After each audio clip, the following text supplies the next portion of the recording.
Social మీడియాలో అసత్య ప్రచారంపై YS Sharmila ఫిర్యాదుతో సైబర్ క్రైమ్ విచారణను మరింత వేగవంతం చేసింది. ఈ కేసులో 8 యూట్యూబ్ ఛానళ్లకు నోటీసులు జారీ చేశారు. ఎఫ్ఐఆర్ పేరుతో వీడియోలు తయారు చేసిన వెబ్ ఛానళ్ల సమాచారాన్ని పోలీసులు సేకరించారు.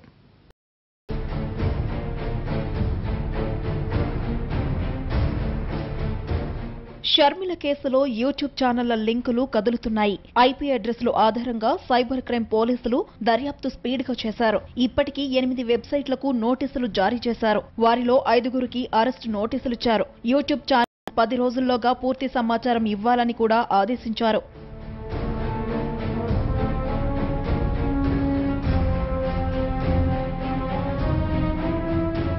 చాలా మంది యూట్యూబ్ ఛానళ్ల యజమానులు పోలీసు విచారణకు హాజరు కాకుండా తమ సంస్థల్లో పనిచేసే వారిని హాజరుపరుస్తున్నారు. దీంతో ఛానల్ యజమానులు వెంటనే హాజరు కావాలంటూ పోలీసులు ఆదేశించారు.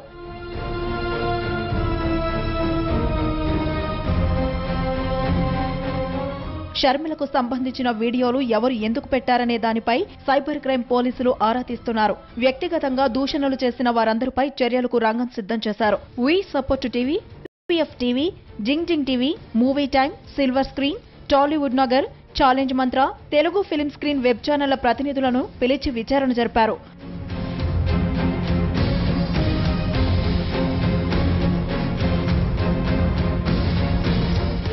వీడియో పోస్టు చేసిన వారితో పాటు ఈ కామెంట్ చేసిన వ్యక్తుల్ని కూడా నిందితులుగా చేర్చి చర్యలు తీసుకోబోతున్నట్లు తెలుస్తోంది. యూట్యూబ్, ఫేస్బుక్ సంస్థల నుంచి సమాచారం వచ్చిన తరువాత దీనిపై విచారణ మరింత ముమ్మరం కానుంది.